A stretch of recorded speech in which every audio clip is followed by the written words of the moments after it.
Stress is the root cause of everything, unless you die in an accident. And that's because what stress does on a cellular level is it causes inflammation. Because a lot of people just say like, okay, this is how you recover and this is what you do sauna. And we will get to all of that. But what you just said, like if you just like actually pause, everyone listening right now. Doing all the things regimented and thinking I was healthy and then my body so beautifully showed me otherwise. Like a crazy thought. And then you can essentially, you're thinking, oh my God, this is natural flavors. This is so good. I'm having a healthy drink, when in reality, it could be really toxic for me still. Well, and one level further, right? If you are not getting your deep sleep and REM sleep, then you're not going to really see that barometer move on HRV. Now, what would you say is, we know that the environment that impacts our mental mindset, what, and toxins, right, mold, what other things can impact our nervous system? and don't be attached to whatever comes from the doing. Just do it for the sake of doing. Hi, my name is Aggie, and this is Biohacking Bestie.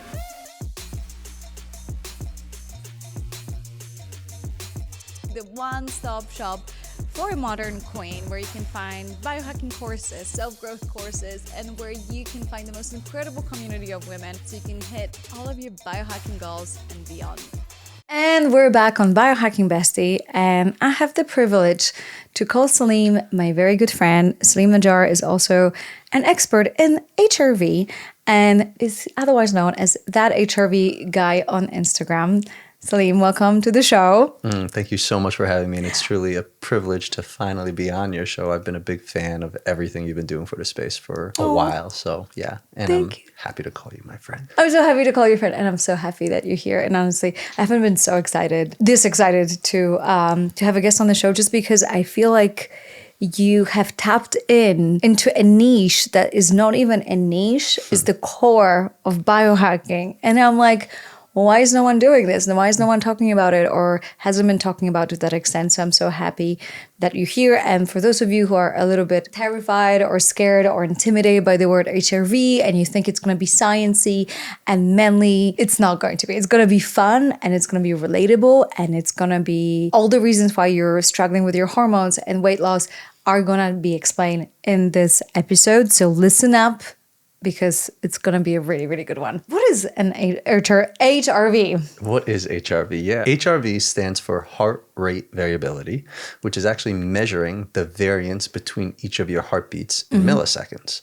Now, what is that telling you? It's actually sharing how your heart is perceiving its ever-changing environment. So it's essentially your relationship to your stress and a direct reflection of the health of your autonomic nervous system and its agility to go from a sympathetic to a parasympathetic state, right? And why I believe it's the most important biomarker in health is because on a cellular level, in this reality, we all age, get disease, and eventually die from stress. Stress is the root cause of everything, unless you die in an accident. And that's because what stress does on a cellular level is it causes inflammation. And so if you're in a prolonged state of stress over time, that is going to lead to inflammation, which leads to all those things. So that's like a quick high level of what HRV is. In the science of epigenetics, we believe that, yes, even, a lot of people would say like, oh, but my genes, or I had this gene, so that's why I got cancer or whatnot. But the truth is that the environment in your body created an environment for cancer to grow, or you can create an environment for lack of disease, right? And so that's what inflammation is. So unpacking really, really slowly, what is inflammation? How can we avoid it? What causes inflammation? And how can stress cause inflammation? Yeah, such a great question. So before answering that, I think first we need to understand the autonomic nervous system and it's operating in two states. So for any new listener who's not familiar with that, right? The autonomic nervous system is one of the most intricate systems that governs 90% of our voluntary and involuntary functions. So our digestion, our heart rate, our breath, all of that is controlled by this system. And it operates in two states: sympathetic, which is synonymous with like the fight or flight state, and parasympathetic, which is synonymous with the rest and digest state. Otherwise known as rest and receive. Yes, exactly. Receiving is very, very important. Something that I'm still learning a lot on. Both and of so us. are you. Yes, we talk about that all the time. Our culture is so much in our conditioning. And so we evolved creating this sympathetic state for survival, right? We used to live in the jungle And if a tiger came, we would need to quickly turn on, even if it was at night, right? And run or fight or freeze. And so what's actually physiologically happening inside of you when you get in this sympathetic stress state, your amygdala fires off and it sends a signal to all of the visceral organs, like your digestion, like your lungs, like your intestines, to, okay, we're going to pause on what you normally do because we're in survival mode. We're going to send the vital oxygen and blood to the extremities to like run or to fight, right? Which is so needed when we lived in the jungle. Fast forward to today, a mind thought, an argument with a spouse, something that stresses you, our body doesn't know the difference and it fires off that amygdala and we send the same reaction to all of our visceral organs to slow down and send the blood to the extremities, even if it's just a thought, right? And over time, if those visceral organs aren't getting the blood and oxygen they need, that's going to lead to inflammation throughout the body because their whole job is to keep homeostasis in the body, right? So we were only supposed to be in that sympathetic state for 10, 15, 20 minutes, maybe an hour, and then shake it off like all animals do, right? If you go to Africa, which I know you're going soon, I'm so excited, you will see that the mammals, the lions, they're in a parasympathetic state. They're in that rest and digest state 95% of the time, right? But we wake up from our deepest state of parasympathetic, the sleep state, right? We look at our phones and we stay for 8, 10, 12 hours in a consistent sympathetic high stress state, day over day, week over week, month over month. And that's what over time leads to all these chronic diseases and aging that we see. Super powerful. And I think from my personal experience, I used to get really stressed and it was very obvious. Like if you looked at me in my 20s or even early 30s, it would be very clear when I'm stressed because I would be like really activated. Now I'm probably one of the chillest people when you meet me. And so everyone's like, wow, you're so calm. But my HRV and the way I feel on my nervous system doesn't exactly show that. I have just managed to get used to such prolonged stress that it's no longer this, oh my God, I'm nervous. It comes up in many different ways. And I think I want to talk about that. How do we know? Someone listening was like, I don't think I have a stress problem. I don't have a boss, or I don't really get really angry. And how can we recognize that maybe the stress I'm experiencing could be way more chronic and way more subtle? We just got very good at covering it up. Oh, yes. Compartmentalizing and suppressing it, right? Which is something I was and still at times am very guilty of because of the conditioning, right? So first, let's talk about actually what trauma is and what causes this stress trigger response, right? Because anytime, if you think about it, if you map out the body and you have an external event that triggers you, right? Or even an internal thought that's like keeping you spinning, beneath that external trigger, there's always an emotion associated with it, right? And directly connected to that emotion is a physical somatic sensation that's stuck in the body. And all the external trigger actually is our minds trying to make sense of a sensation in our body, because we live in a quantum world where actually everything we see is just a reflection of what's inside of us, in my belief. And right? This is not even like woo-woo. I think it's like, it's there's a lot of science on it. Exactly. Yeah. So just on a very super practical level, give us an example of what that means in terms of your personal story, for example. Yeah. For example, I think one of the biggest things that I'm guilty of too is like stage fright, right? People like, they get all anxious when they get on a stage. They feel like knots in their stomachs, right? The reality is that the stage doesn't create the anxiety or the knots. Our body, our mind, the universe is gifting us this stage and this experience so that we can actually pay attention to these knots in our stomach, because we live in an educational simulation and everything's always happening for us. So it's super crucial to, if we can pause in that trigger and instead of having the amygdala fire off and go to that automatic response, like bring curiosity. Curiosity is your best friend, and feel in your body what is happening, because an emotion is just energy in motion, and there's no good or bad emotions. Emotions just are. I don't believe in good or bad actually, or right or wrong, or blue and red. It's dissonance or resonance, because we live, everything is frequency, everything is sound, right? And an emotion actually is a scalar sound wave that's meant to be felt for up to 3 minutes max and go through your body. Right? What happens if the nervous system cannot handle the emotion because it hasn't grown the capacity to, or most of the time in our formative years, right? Between the ages of 2 and 7, that's when most trauma is kept. That's because our brain is actually oscillating in theta. And I should talk about, in that parasympathetic state, there are 3 different brain waves that correlate with it. Delta is 0.5 to 4 hertz, and that's when you're sleeping. Theta is that deep meditative between conscious and unconscious hypnotic state, which is 4 to 8 hertz. And you're very suggestible in that state, meaning anything that's happening, like you can absorb very easily. And then To your subconscious, right? Because it's really hard to rewire your subconscious. absolutely. That's where hypnosis kind of like.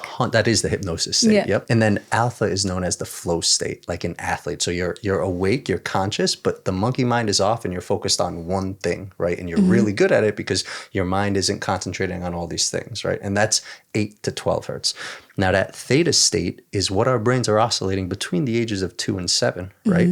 And we haven't at that age developed an analytical mind to differentiate for ourselves when something happens, what to do. So we are literally sponges in how our parents react, even if it's not a bad thing and you fall and they like, oh my God, then like, oh, you internalize that as being traumatic, right? And so if that event occurs, our body can't handle it. That scalar sound wave that's supposed to go through you gets stuck. And like ice, calcifies and freezes in ectoplasm in our fascia, and it creates a shape that's stored in our body. And all we are these adults living in this like adult meat suit, replaying all the stuck emotions in our body, trying to unpattern, uncover them. And that's what ends up being the stage play of our lives. I think Gabor Mate said that it's not what you go through. It's like people can go through the most awful experiences in their childhood, but it's the perceived lack of support from your parents or caregivers is what creates trauma. So like you can have the same experience as a child, and some children had the ability to have the support group and they don't have trauma, but it's their perceived lack of support. It's what creates this trauma in their body. And I love that you say that trauma gets stored in bodies, right? So it's like it's not something, we often think of trauma that is something that lives in our heads, but it's not.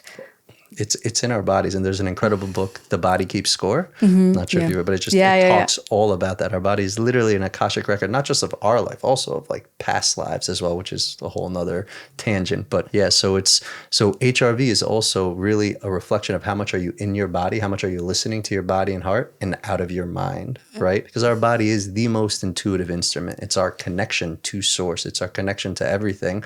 And if we listen to it, it's always communicating to us, right? So HRV is actually a language in which your heart is communicating solely with your body, which is why it's also super important not to think you have a bad HRV score because you're comparing your score to someone else's. You should never compare your score, because the intent of a language... I do it all the time. I know, and I was guilty of it too. But what's the intent of a language? A language is meant for an ecosystem within a community to converse, right? HRV is meant for the ecosystem of your body to converse. You don't think English is better than Polish is better than French, right? So just listen to your own heart's language and don't think of it or comparing, because the second you compare, HRV isn't just about the physical. It's not just about what you eat. Remember, it's a measure of how your heart is perceiving this reality. Your thoughts, what you watch, what you listen to, who you're with, your geographic location, every single thing impacts how your heart is perceiving its reality.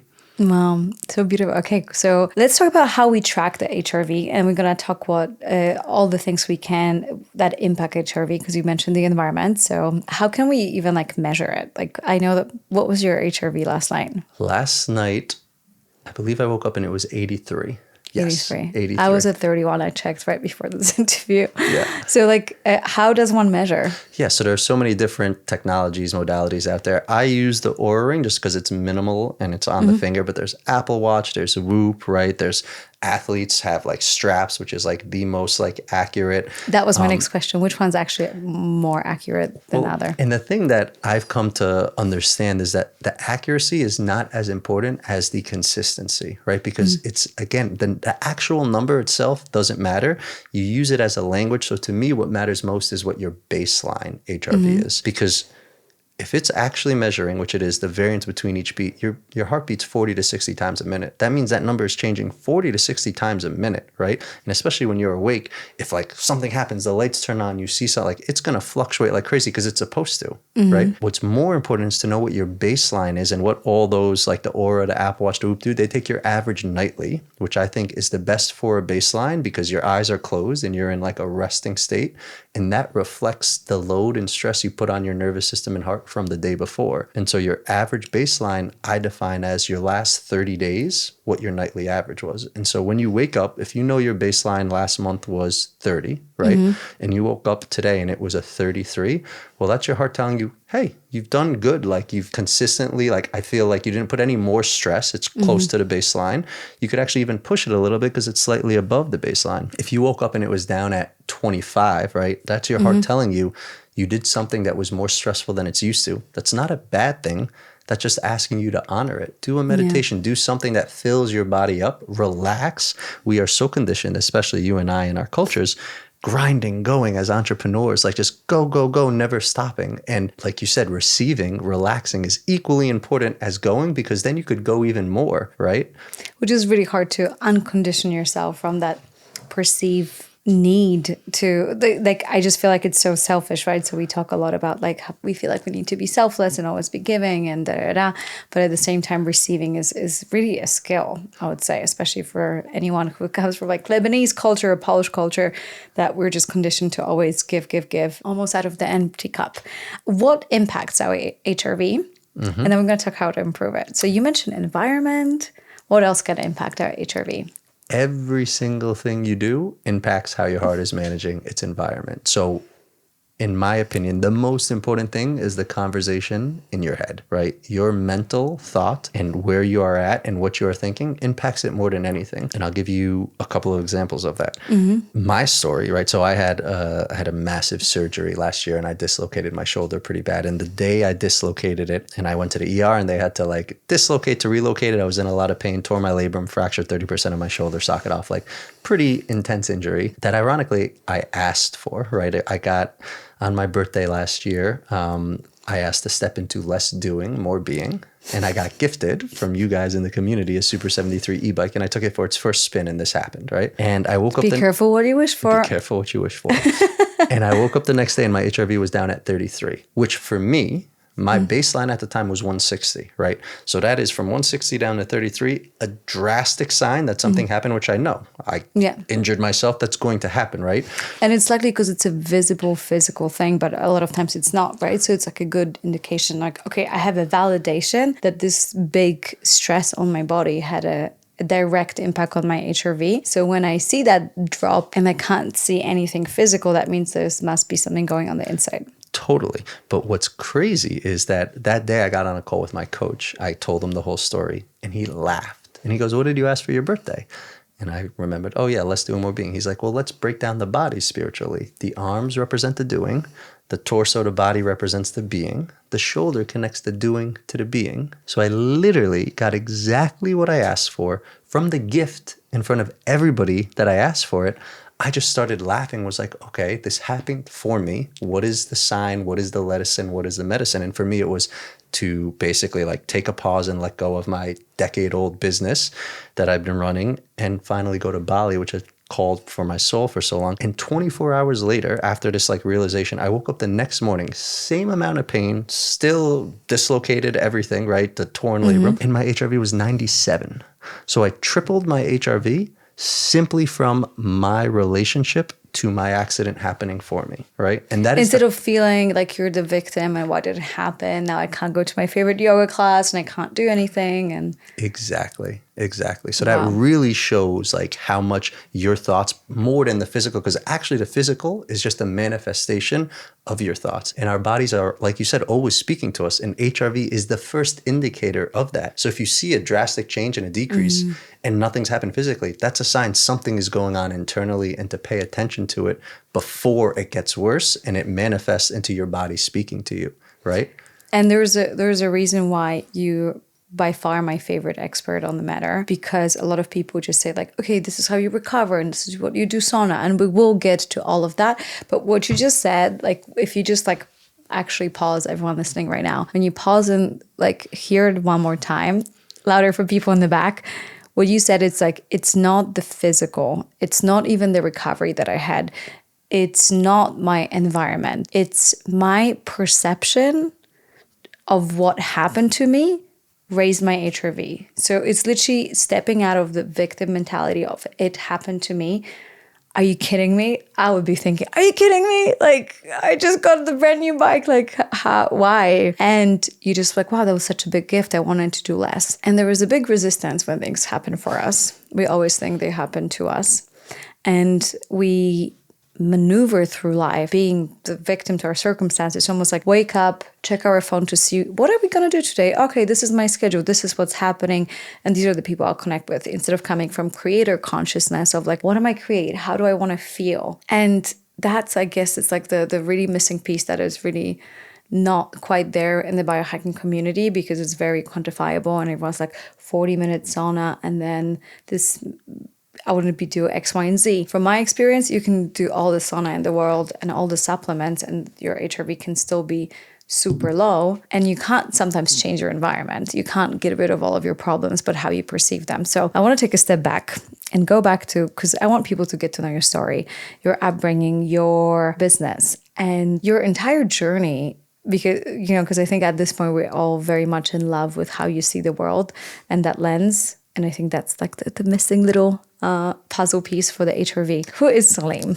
Yeah, it's funny because I was going to get into that because that's how I came. I was exactly like what you just described in terms of like doing all the things regimented and thinking I was healthy, and then my body so beautifully showed me otherwise. So, and you so beautifully listened to your body finally, right? I mean, it had to speak loud a lot, and it still does. And yeah, always trying to listen, humbled.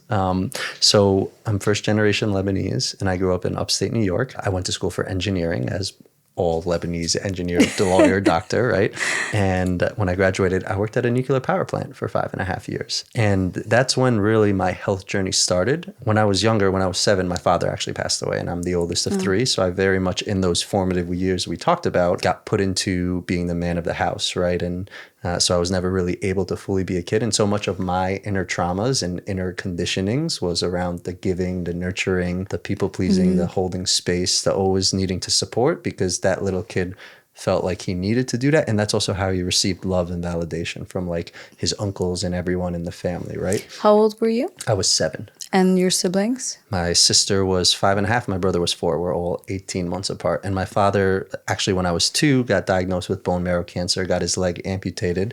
They thought they had it. 2 years later, it came back in his lungs. So between ages of 4 and 7, he was basically slowly dying through chemo at the time, right? So my whole formative years was like a sick dad and like being the man of the house, right? And how do you think there's like that trauma kind of like still lives in your body? Oh, after years of unlayering and unprocessing, not at all. And I could share the story now as a gift because I feel it was supposed to happen. It was all part of the divine purpose, because I actually believe we choose our parents. Our souls choose our parents. There's my favorite book, The Celestine Prophecy. Yeah, that Did you I gifted send to. it? Yeah. Yeah, I was going to say, I've gifted it. If you're friends with Salim for more than 5 minutes, he will gift you this book. Well, it is an incredible book. And to give for people that haven't read, just give them the little backstory. Yeah, it's a fiction book, but I don't believe it's fiction. And it's actually the only fiction book I've read in like 2 decades. But it talks about the 9 insights that govern this reality, that govern this 3-dimensional matrix. And like, for example, the first one is there's no such thing as coincidences, and there are actually synchronicities happening at every moment in all times if you're awake and open to believing and receiving them, right? But I read this book when I was 33, and at the time I had fully accepted my father's death, but I think there was still some residue there, like what you're asking. And one of the insights in this book talks about how our souls choose our parents based on our karma and our purpose, right? And when I read that, I got so furious, and I like put the book down. It was at night, and I was like, why would I choose a father that was going to pass when 7? Like all I wanted was a dad. Like I was actually really upset, and I put the book down. And I woke up the next morning, and I just like decided to meditate and like think on that a little bit and like zoom out and get out of the mental thought and clearly the stress and the trigger and the trauma that was there. And when I zoomed out, I realized, wow, I would be such a different human if I was raised by my father in the house, because my father, I love him so much, but he was also had all his trauma from the generation and the pressure of being the oldest son in a family in Lebanese culture. Like the oldest son is everything, and I was the oldest son.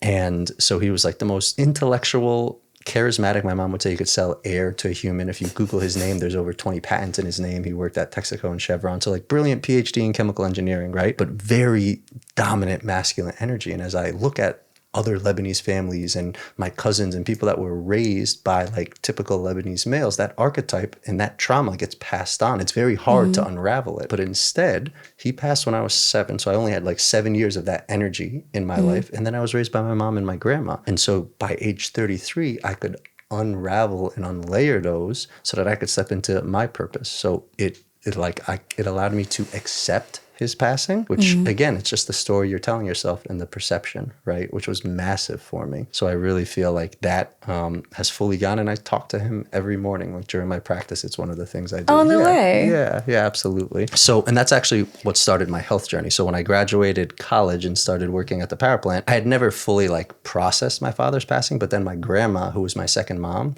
my mom's mom, who would come and help her raise us. Yeah. She got diagnosed with breast cancer.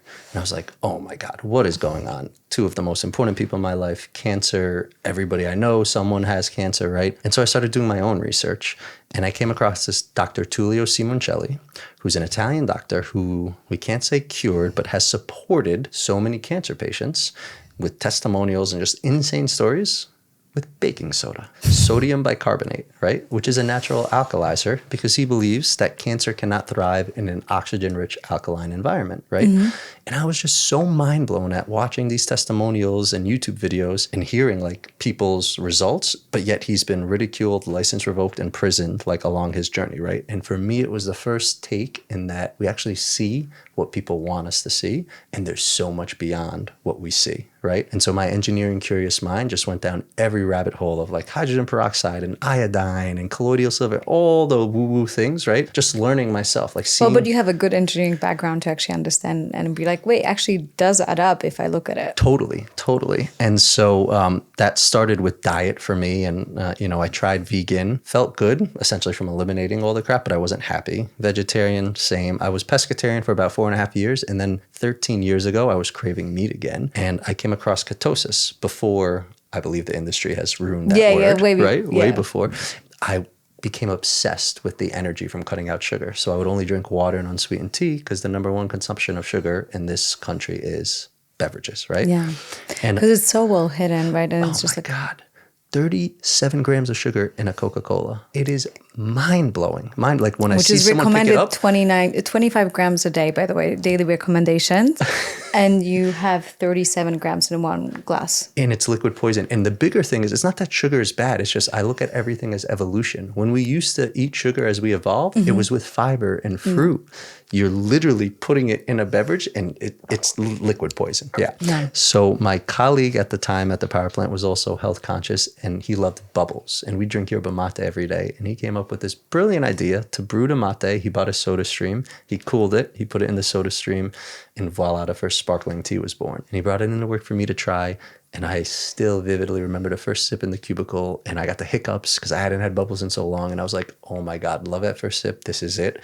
And so we started moonlighting on the side. And about 3 months later, we launched what is now Sound Beverages, which is an unsweetened sparkling tea flavored with only organic single source extracts. No flavors, which is the most ambiguous ingredient in the industry. It drives me crazy, and really with a mission to try to bring transparency and education into the beverage space because it's lacking, right? Yeah.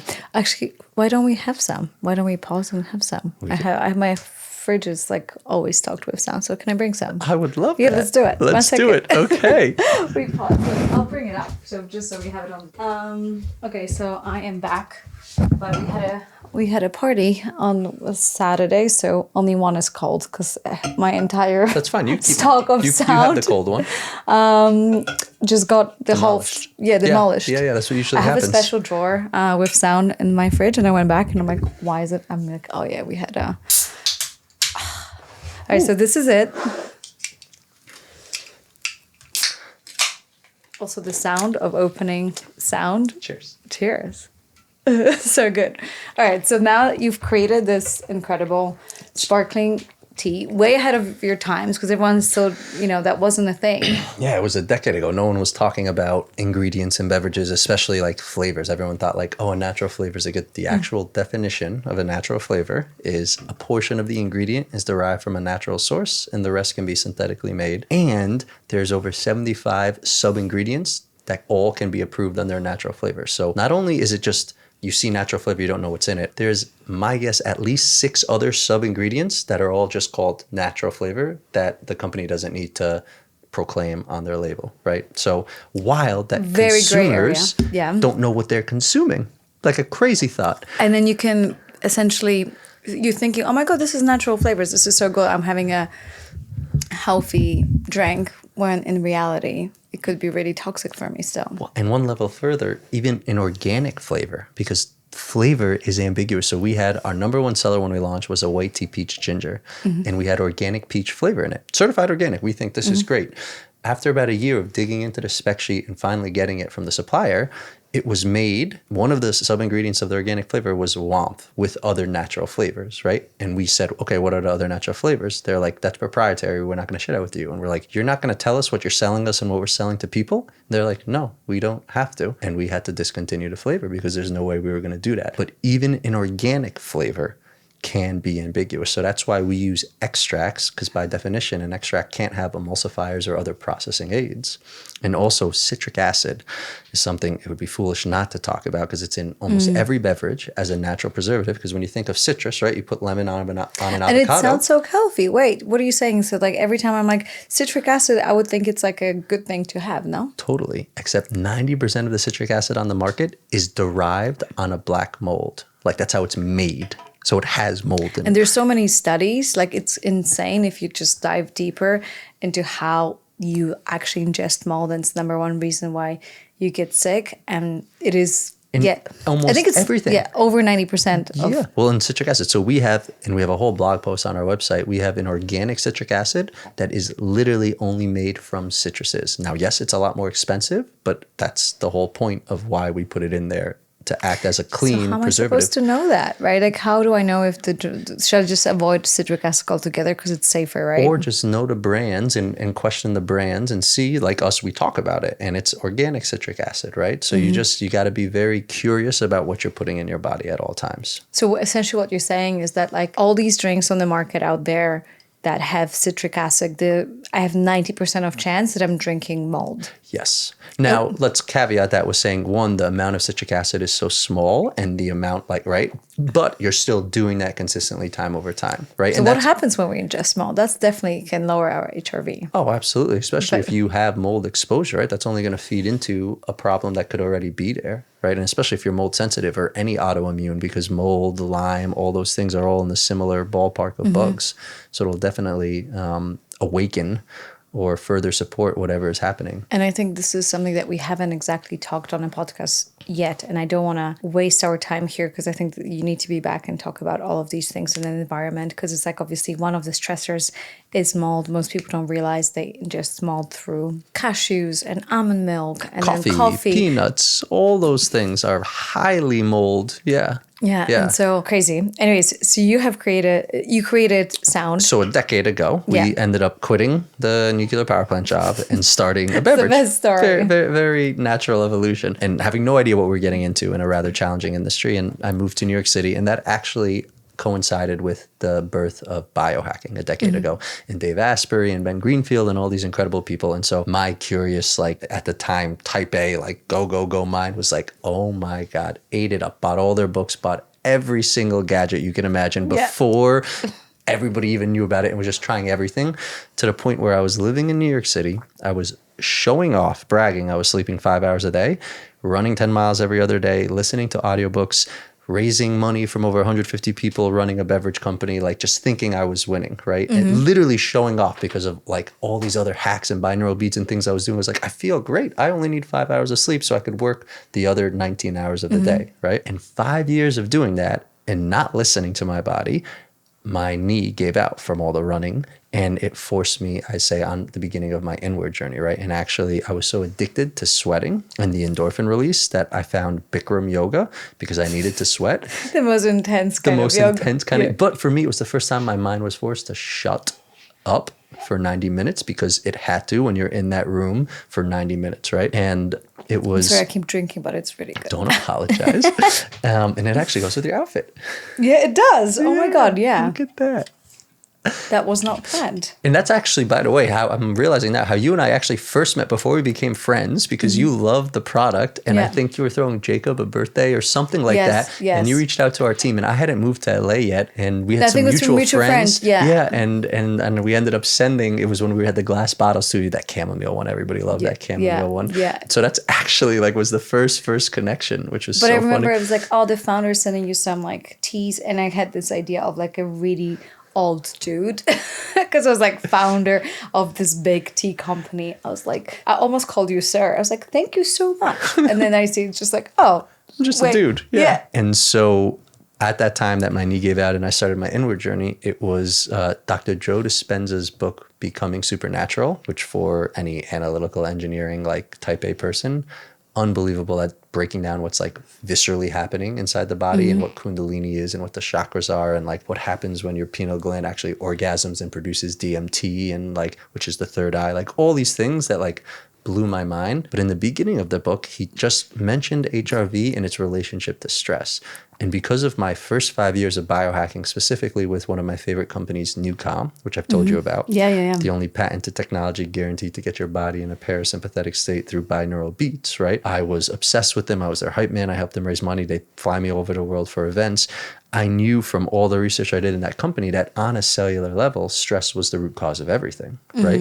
And so then when I read HRV is measuring your stress or your relationship to it, I was like, wait, I had an Oura ring at the time. My baseline HRV was 32, right? I didn't care about that because nobody was talking about it 5 years ago. I cared about my readiness score and my sleep score, but they had the HRV there and I realized that. So I started looking at it. I was like, how do I improve this, right? And I just went down a rabbit hole of HRV and understanding it. And I was like, wait, this is actually measuring your relationship to stress and the health of your nervous system. Why do I care about anything else? I'm going to put all of my attention on this while I'm running the beverage company. And so for the first year, I did what most people do and what you talked about, trying to like hack it, improve it and all the things. And the needle never moved. I stayed around like 35, 36, right? So what are the things that you were doing that still help? It's not like they don't help. Totally.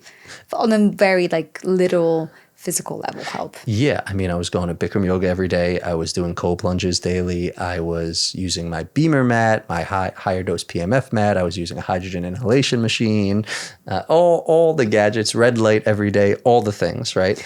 And it's not that people haven't been to your house, so they have no idea.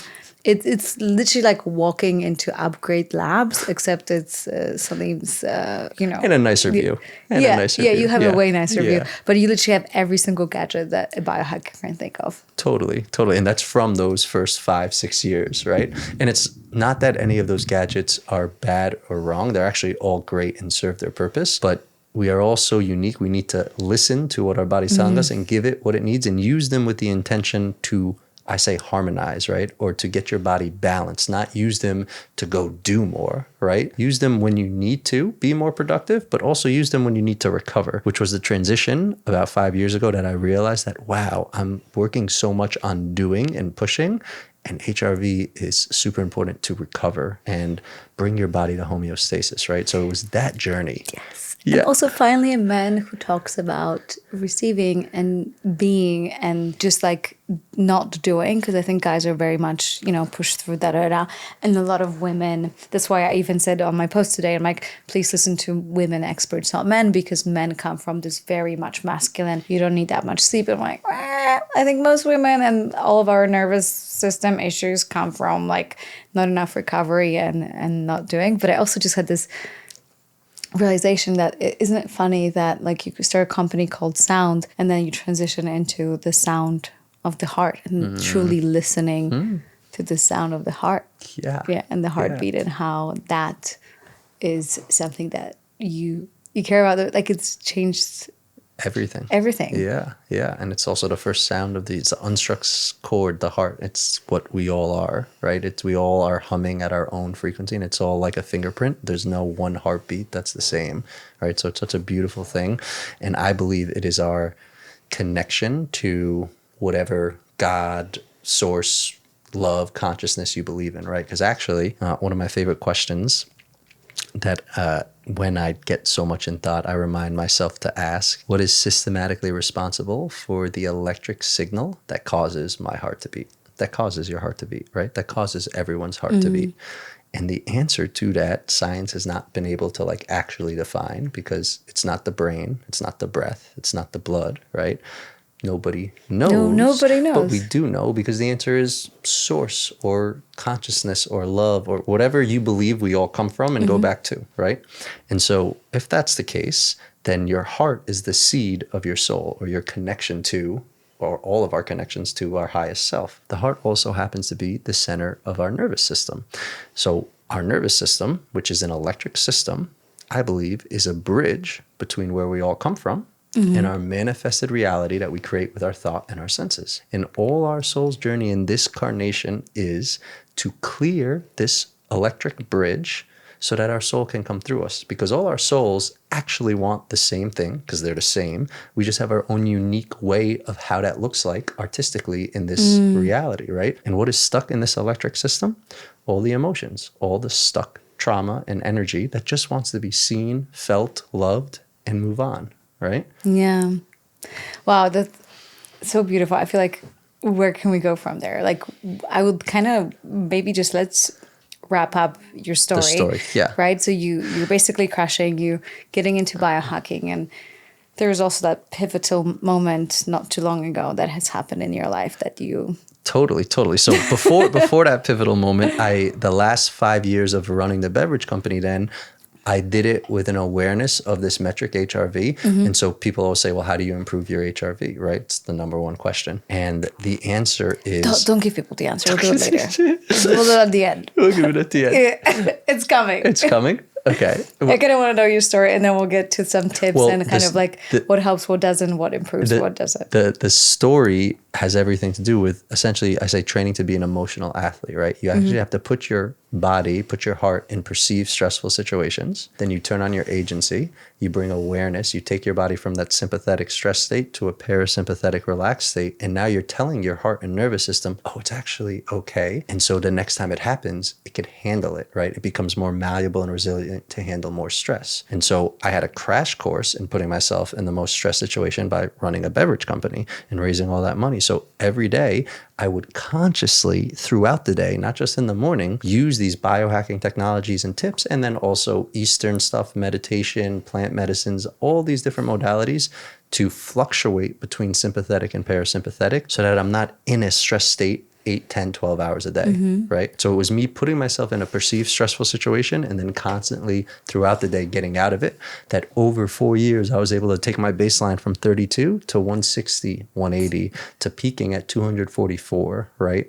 And people are like, oh my God, those are crazy freak numbers. And again, you don't compare, but that's just from training to be an emotional athlete by putting myself in that position. And I had the biggest training last year when everything all beautifully unraveled, which started with my shoulder and then led to, because of my shoulder, my inability to continue raising capital for the beverage space. And we were doing so well and in over 2,000 retailers and blowing up, but then we couldn't raise money to produce product. And so we ran out of product as my shoulder happened, and it forced me and the company to just say, okay, well, I guess we're done. And then magically 2 months after that, because when you let go, right? Then it all comes back. A holding company came and essentially acquired our brand and asset and started a new company, which we 2 months ago officially launched and are back and everything. And through that, though, I had some more beautiful perceived challenges of the debt on the company.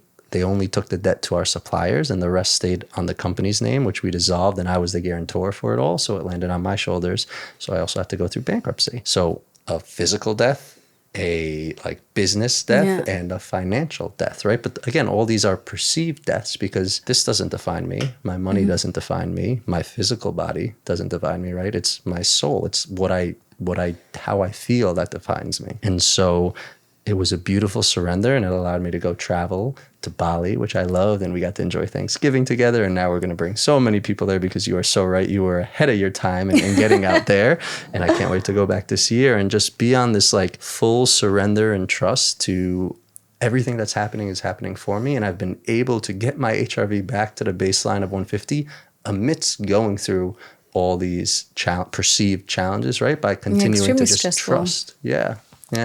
So what would you say is, we know that the environment that impacts our mental mindset, what, and toxins, right, mold, what other things can impact our nervous system? Yeah, I mean, food definitely, right? Yes. So what you eat, and I don't believe there's one diet for one person, right? So I've tried all of them. I've like been so committed to all, but you need to feel how your body is reacting, right? And that's why I love HRV. It is a tool you can use to actually check how your body's feeling. You don't even need to, if you're too much in your head, you don't even need to question it. If you like look at what you eat, see what your HRV looks like, you will know right away. Like a perfect example for me is my time of eating, right?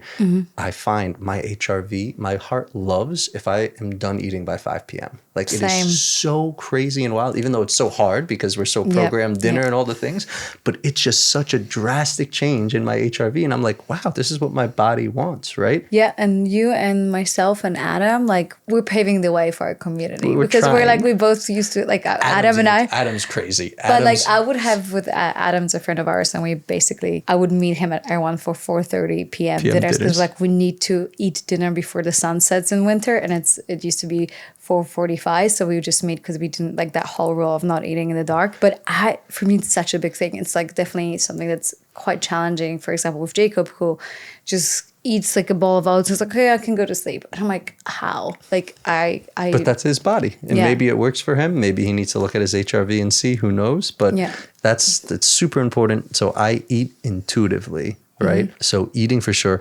hydration is one of the most crucial things for HRV because we are 70% water, right? So ensuring you're properly hydrated, like you're not gonna even know what your HRV is like if you're not hydrated, right? And not just water, as you know more than most, like the right water with electrolytes that's structured, that's happy, right? Like just that it's so important. So hydration is also equally important. I mean, sleep, obviously, without question. What about overtraining or training in general? Because like when I train, and I love training, I love lifting weights, and obviously that next day my HRV is lower. So technically what, I'm not supposed to work out? No. So that's the beauty of it. And actually with my clients, this is the number one most challenging thing for them to break through. And it takes about 2 or 3 months of them to realize and then test it out. Again, how you improve your HRV is actually putting it in perceived stressful situations. So overtraining, but then relaxing. Taking it into a parasympathetic state, letting it heal, and then going back to train. So if you wake up and you have a low HRV score, that's not a bad thing. That just means honor your body that day, right? If you train every day consistently, like I was guilty of literally going to a hot yoga class every single day, no questions asked, but my HRV doesn't move, well, that's my body telling me like, hey, you're overtraining, right? So recovery is more important than the overtraining. And so everything just in moderation. It's a really tough lesson because I used to work out 6-7 times a week, and now I'm down to 3, but like way more intense workouts because you can't have a really good quality workout when you're doing it 6 times a day. It's just like you compromise the weights, and now I have this like a proper rest day, and it makes a big difference. But obviously the day I work out, my HRV is lower. Which is okay because then you're allowing it now because you overstressed it. If you honored a recovery, then the next time you work out, it's not going to be as lower, or you could work out more, right? And women have a whole nother thing in terms of your cycle that make it even that much more challenging because there are times that you want to be and not want to be working out and eating certain ways and all of that. And HRV is so cool, especially around the cycle, because you could tell when it's happening, what's happening, also around pregnancy. Whoop actually just did an incredible study that I did a video on that I think over 2,000 pregnant women they studied, and there's this crazy phenomenon. They saw the first 32, 33 weeks of pregnancy, the HRV would trend downwards, which makes sense. You're growing something different in your body. Your body has no idea what's going on, right? But then magically around like the week 32, 33, it all of a sudden started trending upwards. And when they actually looked at the study, the final result was actually 7 weeks prior to the date of them giving birth is when it started trending. So it was actually telling you when you're going to give birth, a beautiful indicator of when that HRV transitions from decreasing to starting to increase. In 7 weeks, around 7 weeks is when you can expect to give birth. Wow, so it's not even like, oh my God, I'm 2 weeks late, because if you knew HRV and when you started trending, maybe you're not late after all. Totally. And that's why I think why I love it is if you use it as a language, like you're going to know if you're sick. Like before I got COVID, the day before, my HRV took a little tank, and then it took an even bigger tank, right? So it is always ahead of time telling you what's happening inside, even if to your point, you don't see it physically. So that is, I think, one of the best ways you can use it to really, really listen. because it's always ahead of the curve. Well, so what are some of the ways that we can improve our HRV? I want to talk hacks. I want to talk supplements, workout routine, or like a good workout split. Yeah. So there's not one kind of prescription per person, right? But we could go over like kind of general, easy things. The first one is just sleep, right? If you are not getting your deep sleep and REM sleep, then you're not going to really see that barometer move on HRV. Now, some people only need like 5 or 6 hours of sleep. Some people need 8, 10 hours of sleep. So truly listening to what your body needs when it comes to sleep and honoring it. Then light exposure, blue light exposure, because circadian rhythm is massive for your HRV, right? Our bodies want homeostasis, and circadian rhythm is a massive part of that homeostasis. And if you, again, go back to evolution and circadian rhythm, how our body works is off of the sunlight, right? We only used to see light through the sun. And so when the sun sets, our body knows and it's triggered, oh, okay, in a half an hour, we start producing melatonin to support our sleep cycle. Nowadays, we have a lot more light than just the sun, and the sun sets and people are watching their TVs or on their phone screens, right? And we're all guilty of it. So such a simple thing that you can do is invest in blue light blocking glasses, do your phone trick that I think I've shown you to turn your phone red, limit the blue light exposure after sunset, and limit the exposure through like light blocking glasses during the day as well. And all that will support your HRV for sure. So we have sleep, good quality sleep. Starting from like the cheapest one, our bedroom has to be dark, has to be cold. Then we have breath. We've talked about it with Salim. So Salim has done a series of reels for me. Not that I'm that smart, but you already taught me this multiple times. So breath work is definitely helpful. And it's the simplest and freest way to get our bodies to parasympathetic states, right? Our breath actually correlates directly with our heartbeat. They're hand in hand, right? Like if you, your heart rate will start going up, meaning your HRV will likely start to go down. So breath is the easiest, cheapest, most crucial thing. And the more conscious breaths you can take and slower exhales you could take, the happier your body will be. And if you can inhale through your nose, right? You said that as well, because it's like inhaling through your mouth, which most people are mouth breathers. That kind of leads to like stressing your body, right? So like mouth tape is great. Speaking of sleep, do you sleep with mouth tape? I did for a while, and now I'm a nose breather, so I don't need it. Yeah. I had a break, but then I realized like the last couple of weeks since we got back from Europe, I'm like, wow, my nose is really stuffed when I wake up. And that's like a good indication if your nose is stuffed that you might be breathing through your mouth. Yep. So I slept with a mouth tape for the last couple of days, and my nose is no longer stuffed. Yeah, right on cue sleeping so, too. Peanut. Yeah, Peanut's here, like just like see, but he's so good about like resetting his nervous system. He's just like, I'm just gonna have a deep breath right now. We have a lot to learn from animals. So you have the breath, we have eliminating foods, or like just at least limiting the window, or not having super late dinners or super heavy dinners to help us recover. What about sauna, infrared sauna? What's your take on that? Do they help? Do they not help? Absolutely, all those things are great tools. And again, it just matters on your body type, right? And how often you're doing it. But hot cold therapy is one of the best ways to support getting your body in a parasympathetic state. It's just crucial not to overdo it, which I was very guilty of, right? And especially based on your body type. I'm a big fan of Ayurvedic. Their principles and practices, and they have like 3 doshas or 3 body types. And I believe you are as well. My guess would be a pitta, which is fire, which means we run hot and our liver is always working. And so we don't need more heat, especially certain times of the day. And so as someone who was pitta dominant and runs hot, to go to a hot yoga class every single morning for 60 to 90 minutes, I had a sty in my eye for 2 years. I'm a healthy person. I talk about HRV, all these things. This was recent. This was like 3 years ago for 2 years. And I couldn't figure that out until I went to this Ayurvedic retreat and did a Pachana Karma cleanse. And my consultant, who was the sweetest soul, when I was leaving, I asked, so how often can I go back to sweat yoga? And she looked and she smiled and she's like, on your birthday. And I'm like, and she's like, and notice your attachment to it. Because another classic trait of a pitta dominant is addicted to things we think we're good at, that are good for us, right? And yes, sauna and sweating is good for you in general, but how often are you doing it and why are you doing it, right? And I was doing it because I thought it was good for me, but my body and my eye was clearly telling me it wasn't, because your eyes are directly connected to your liver, and I was overheating my liver. Wow. Yeah. And it's so interesting because, when you do Accutane, which is really bad for your liver, right? So Accutane is I did it for a year and a half. Same. Oh man, we are And so so, similar. like- Oh my God, I did not know you did that. Yeah. More so- than you were supposed. and I was did it- supposed to. Yeah, I did it for first bad. for a year, and then I did it again at 26 because I couldn't heal my.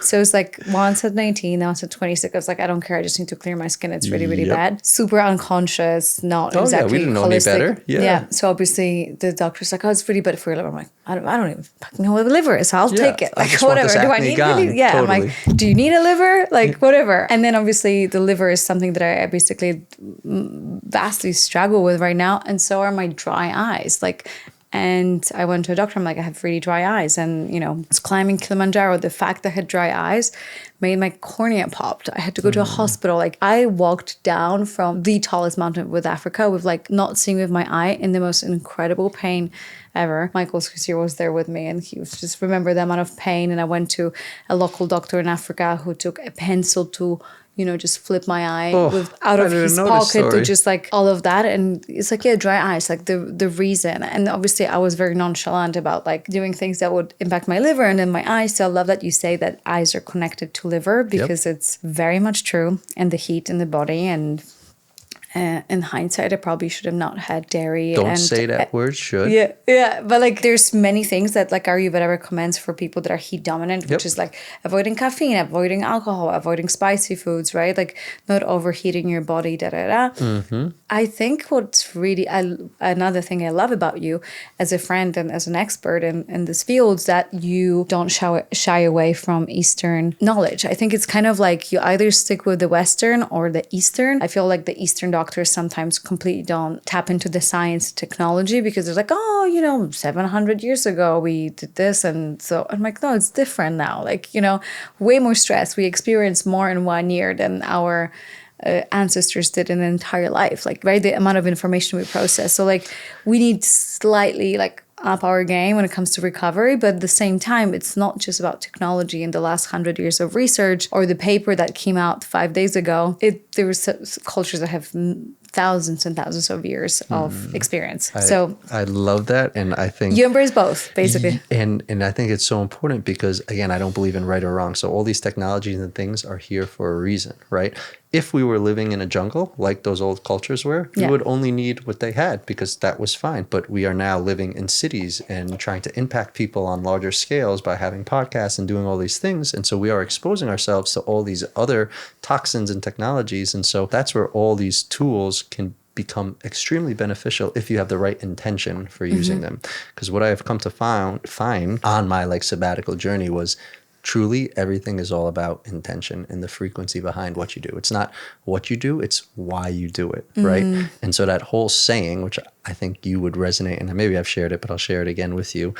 I said I wanted to step into less doing, more being, right? And that's what every morning during my practice while I was traveling, I would sit and contemplate. And it dawned on me one morning that statement, less doing and more being, is mind-made and dualistic in nature. And it implies that doing and being are mutually exclusive. When the reality is we are always being, even if we're unaware of it 99.99% of the time, right? And we are always doing, even if we're sleeping like peanut or breathing, right? So it's not a matter of doing less and being more.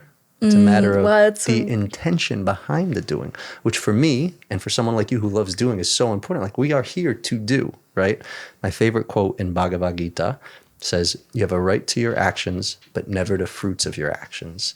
Act for the action's sake and don't be attached to inaction. Meaning we came here not to just sit and like meditate. We're all here to do, right?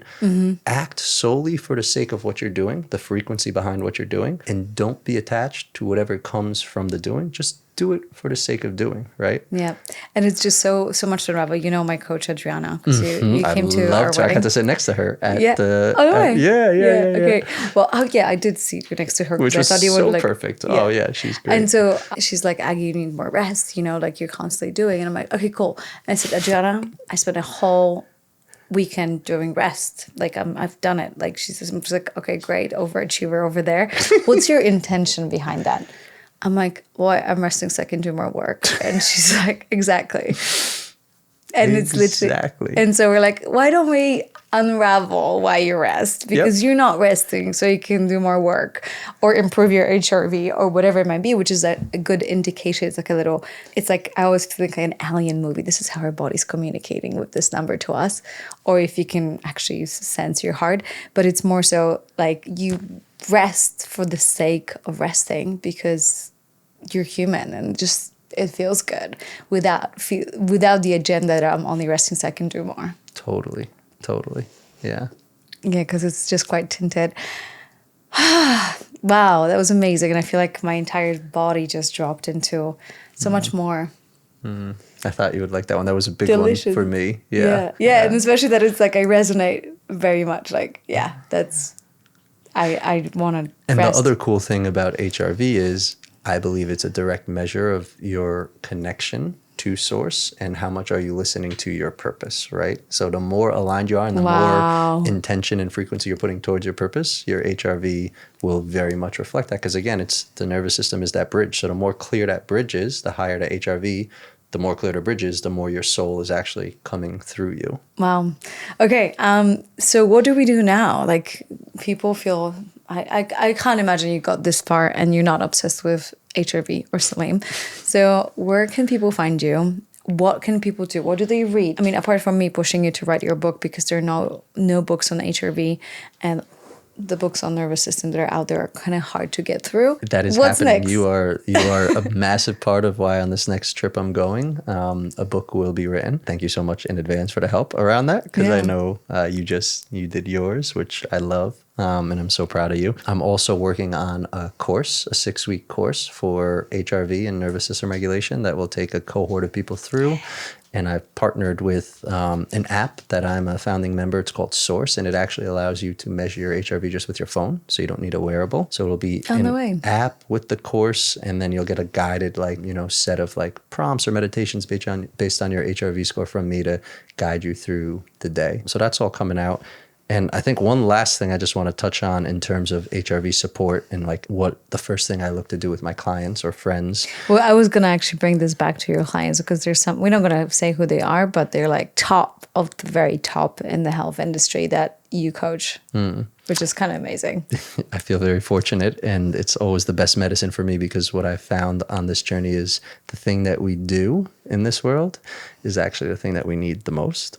Always. It's so funny and it's so ironic and it's so paradoxical. But again, because the world is really just us, it's a reflection of us. So of course, the thing that we do is the thing that's going to help us because we are all the same. So it's really honing in on a morning practice, right? Because if HRV is a measure of how connected you are with your highest self, you need to actually sit and connect. Right. So even if it's just a minute breath work or just if you could somehow, when you wake up every morning, do some form of practice, and it doesn't need to be meditation. It could be dancing or swimming or just something that just fills you up, something that excites you. If you could just honor yourself and your body and do that, that's a great first, easy, simple step to improving your HRV. Give us some more examples, right? Because someone's like, okay, how do I start? Because a lot of times when we do these incredible, morning routines, they're quite rigid and they don't really come from a place that feel good. They come from a place of, I need to meditate now and I need to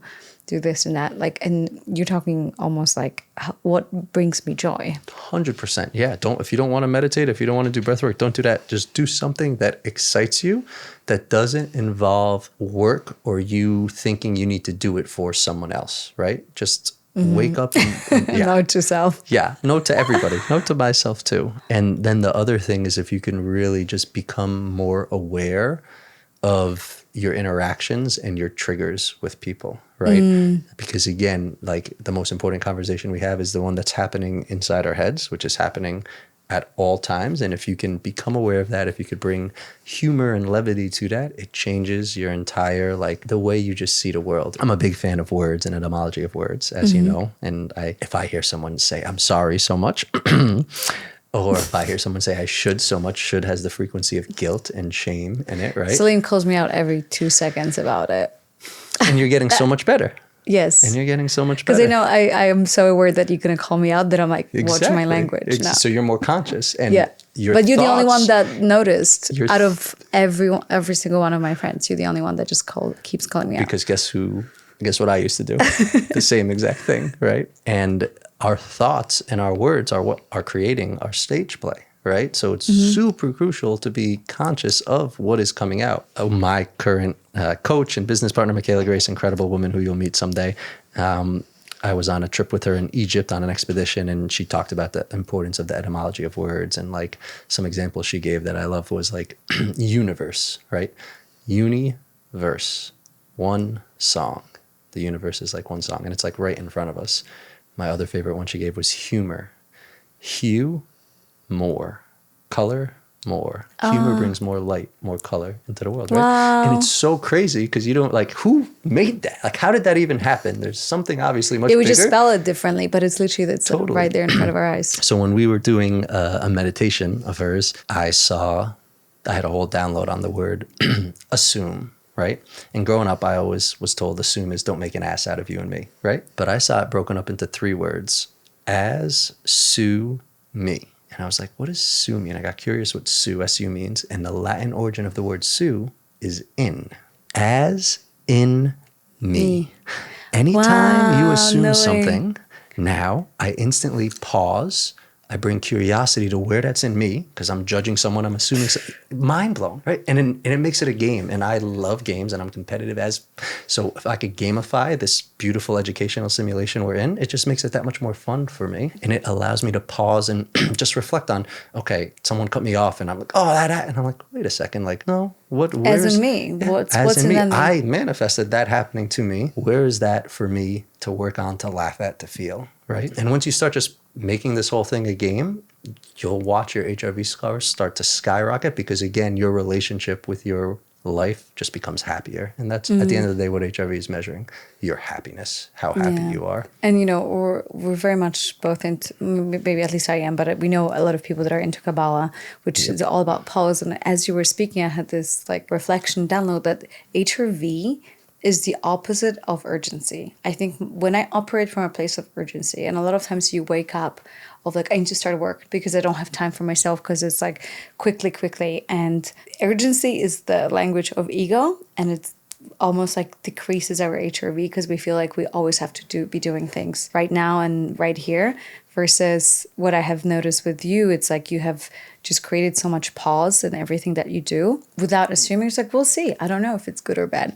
Without being quick to make assumptions, without the urgency to even try to make sense of things. You just trust. And like, you're not rushing to make assumptions, to make sense of things, to know what's next. And I think we are in so much pain because it's like, okay, why has it happened? I need to know why. What's next? What am I going to do? How I'm going to make money? And I'm like, like take a beat and have like start with like something simple instead of like having your entire life figured out right here and right now.